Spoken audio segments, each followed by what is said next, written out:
In the southernmost part of Spain, the Atlantic Ocean meets the Guadalquivir River, the Guadalquivir, or Great River in Arabic.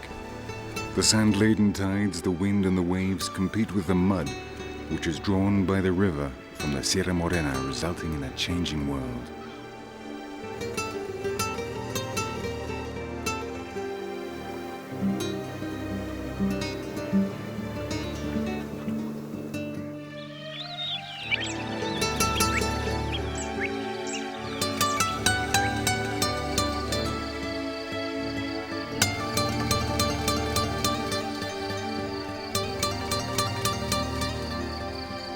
Since 1969, this biological universe composed of different environmental complexes has been known as the Doñana National Park, a refuge for migratory fowl from all over Europe.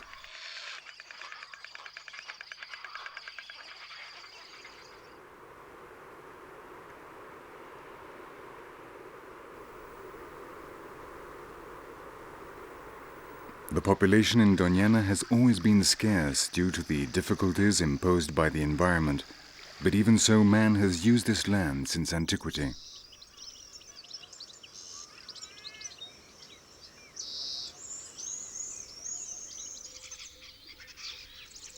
For centuries, it was an excellent hunting ground for Spanish noblemen, from Alphonse X, the Wise, around the year 1262, to King Alphonse XIII.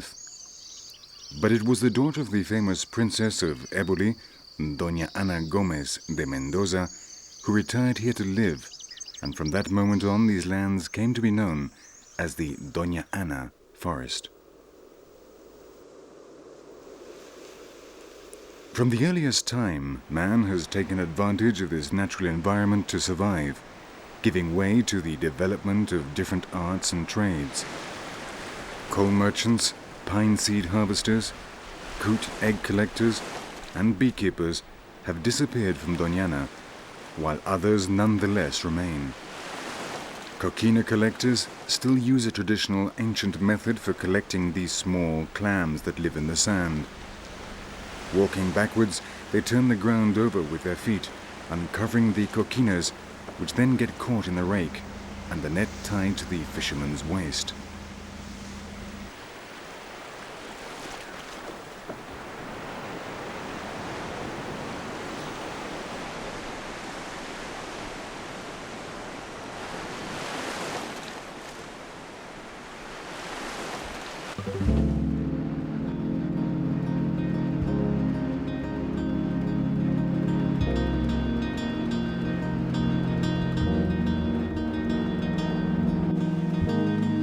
With the creation of the national park, the hunters of yesteryear have been replaced by visitors who are more respectful of the natural environment. More than 250,000 tourists visit Doñana each year, providing income which is reinvested in the care and conservation of this protected area.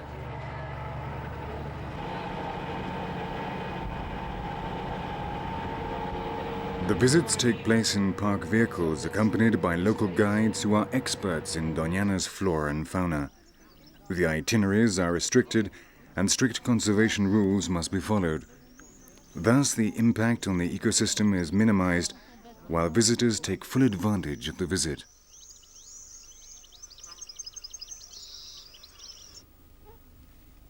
There are many different biotopes in Doñana, different areas responsible for the park's changing landscape. This variety of biotopes translates into an increased number of species due to the fact that between one biotope and another, the species coexist.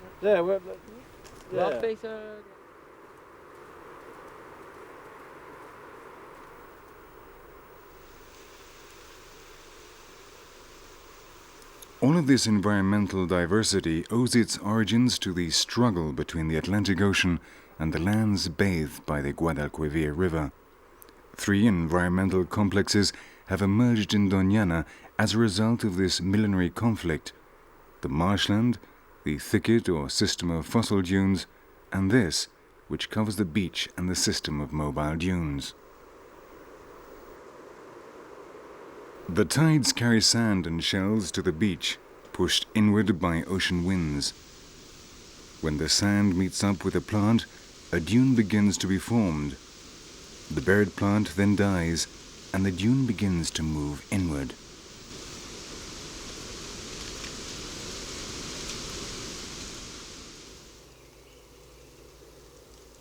The movable dunes form dune ropes or trains, which move between 5 and 6 meters every year, in a direction perpendicular to the coastline. Between 2 trains of dunes, corrals appear as vegetation oases in this sandy world. The small patches of pine help to keep some animals present in this apparent desert. Further on, among the white sand of the dunes, an arid world emerges where it seems that life no longer exists, and yet looks are deceiving.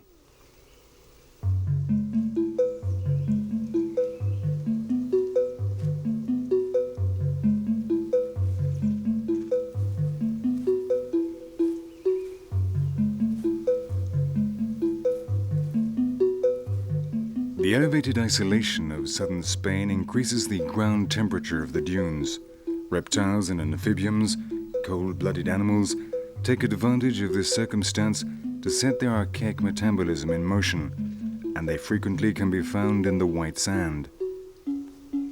However, the heat which favors cold-blooded animals is a deterrent to mammals, and very few enter the sand dunes while the sun is shining. But everything changes at night. An infinite number of footprints demonstrate that hunters have been stalking during the night or simply moving through the sand to enter in one of the corrals, or even further in the ferocious world of the thicket or the marsh.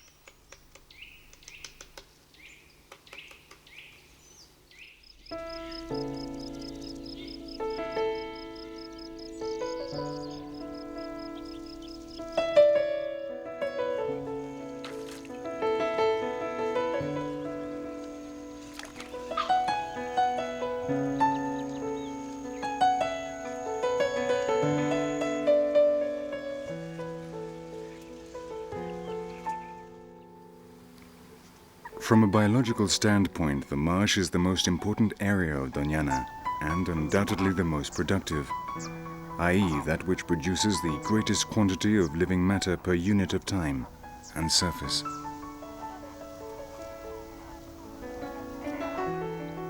The floor of the marsh is composed of clayish sediments and becomes inundated every year between autumn and spring by rain and nearby floodwaters.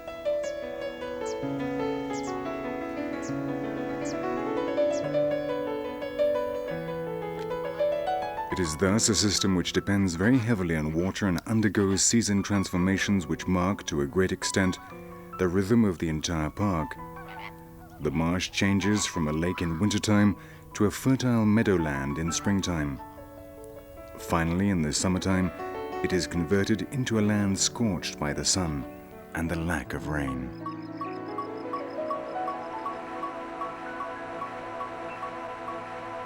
In one way or another, water is Doñana's lifeblood, and therefore its Achilles heel. Growing urbanization which draws water from the aquifers and dumping into the rivers which nourish the marshes threaten the conservation of the most important national park in Europe. Life and death are thus summed up in a single word: water.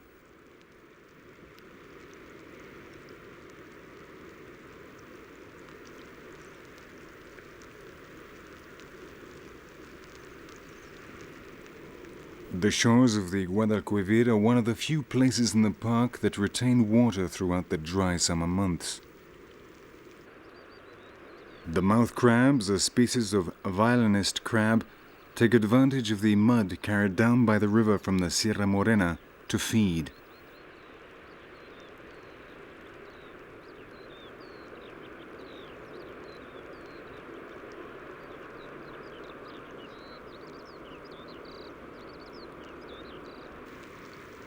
Although they are usually found in mangrove swamps, the violinist crabs have colonized these shores, multiplying by the thousands.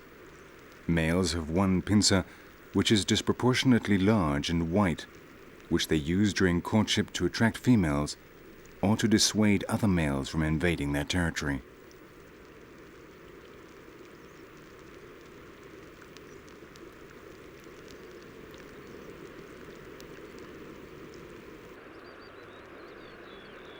The enormous white pincer is a useful tool in the tiring task of romance and guarding one's territory, but it is the other smaller and functional one which the crab uses to feed itself and dig the holes where it lives.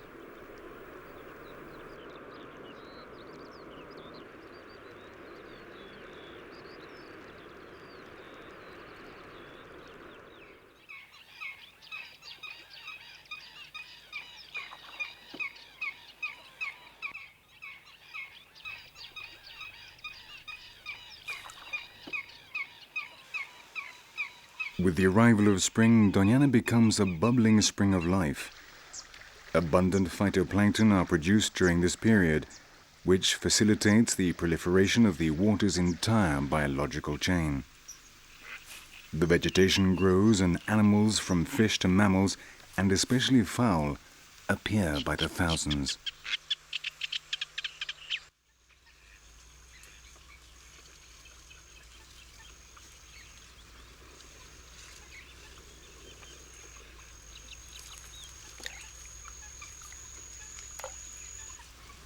It is the season with the best and the most food, and the fowl take advantage of this time to bring their chicks into the world, where they rapidly gain weight and become strong.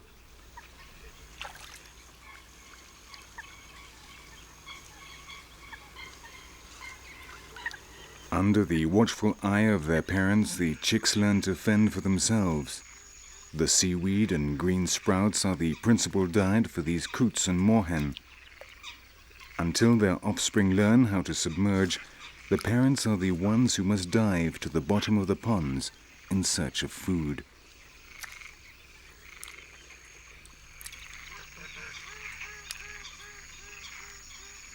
During their learning period, gallinule chicks must learn how to use their long-toed feet with precision. Gallinules also feed on tender stalks, but they do not dive to get them, but rather make use of their powerful beaks and prehensile legs.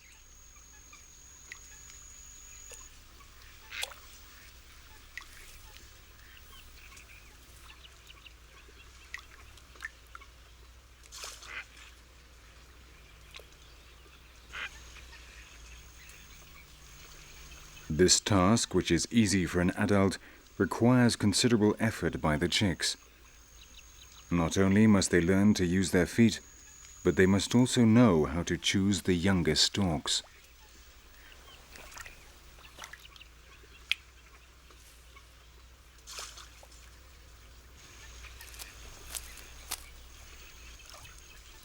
Like the coots and the moorhens, gallinules also depend heavily on their parents' experience during the first days of their lives.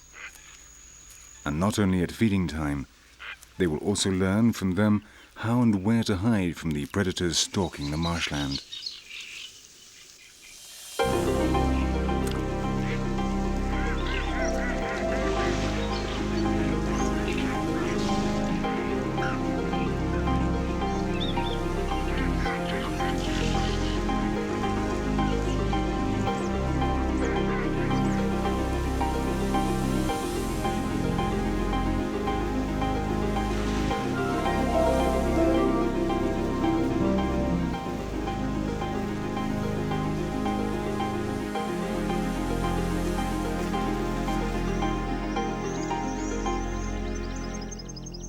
Along with the movable dunes in the marshland and bordering the latter is the third of Doñana's three main environmental complexes, the thicket of system of fossil dunes. On stabilized dead dunes, a sandy, slightly wavy terrain gives way to a dense and brushy vegetation known as pasture or scrub. It is less dramatic than the marsh, but it houses one of the park's greatest treasures.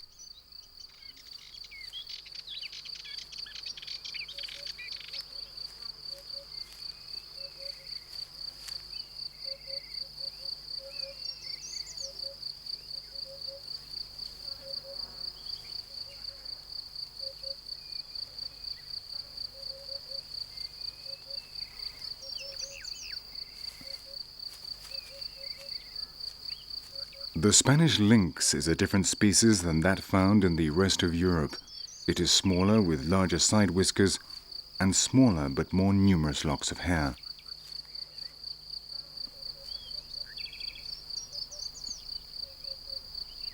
Unfortunately, the lynx is seriously threatened. The loss of its habitat, the myxomatosis and viral hemorrhagic pneumonia, decimating rabbit populations, traps, poisons, and illegal hunting have reduced the population to around 400 animals, which have timidly taken refuge in the southeastern part of the peninsula.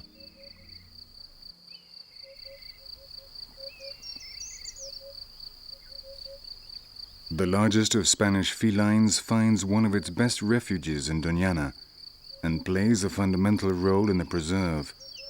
With the wolves gone, animals which inhabited Doñana until the 20s, the lynx is now the only animal that can control the density of herbivores. While the lynx's diet is based on rabbits, fowl, and small rodents, it occasionally hunts the offspring of bucks and deer feeding in the marshland.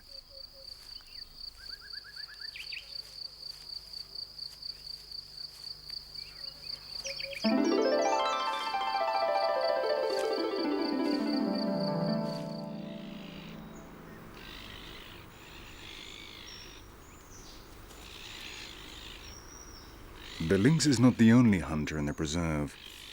The ichneumon wanders through the thicket during the day in search of small mammals, fowl, reptiles, and amphibians, and even some invertebrates.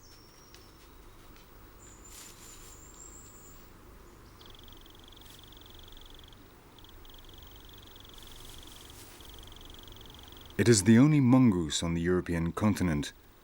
Its distribution in North Africa and the lack of remains of this species in European quaternary beds have led to the conclusion that it might have been brought to the Iberian Peninsula by the Arabs as a domestic animal.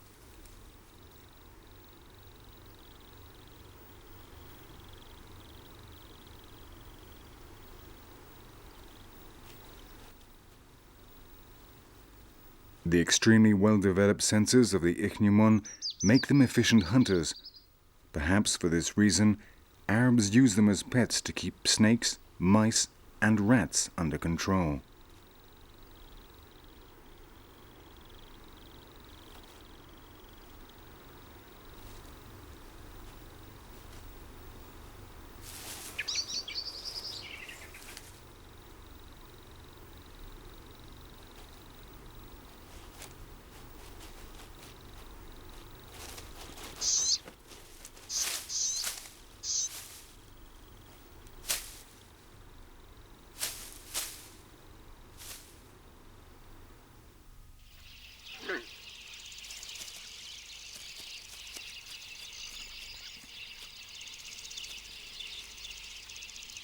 "200 different species of vertebrates inhabit Doñana, and the number of individuals is in the millions.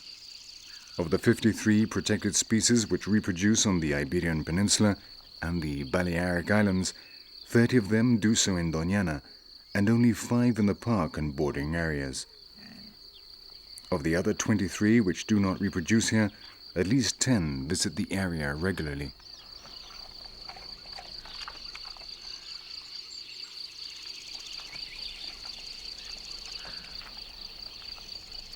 This zoological wealth is due to 3 principal factors. First of all, Doñana has been historically isolated and man couldn't damage it.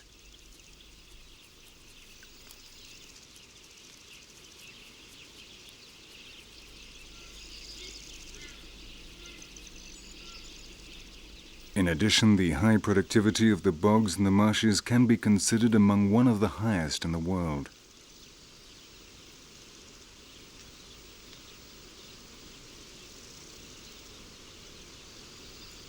And finally, its location between the African and European continents is a decisive influencing factor.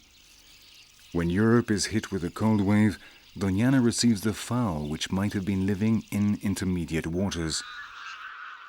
Likewise, when there are extreme droughts in Africa, Doñana is the first point where northward flying birds encounter water.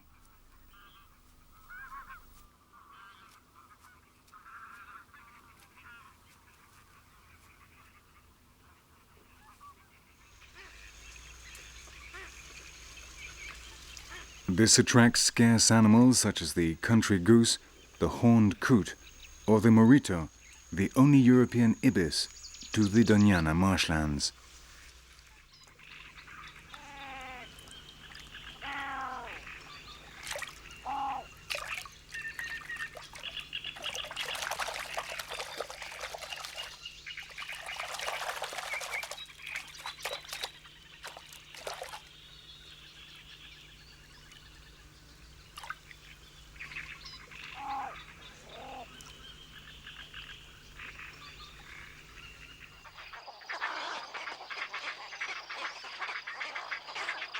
Between the thicket and the marsh, there is a strip known as the bank. The large cork trees which mark the boundary are a spectacular congregation point for fowl, which is why these trees have come to be known as the Doñana aviary.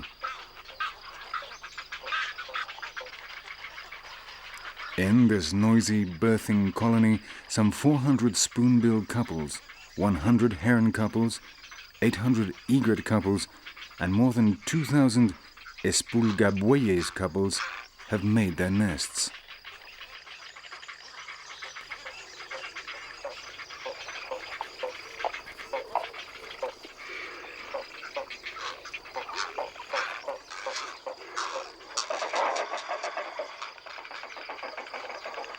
The nesting species are arranged in hierarchical order. In the highest branches, the heron and storks build their nests.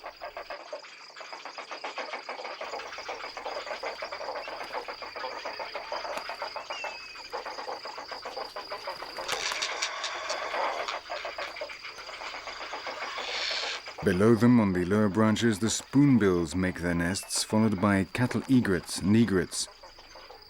Even birds of prey seem to have called a truce, a nest or rest, in this disconcerting maternity ward.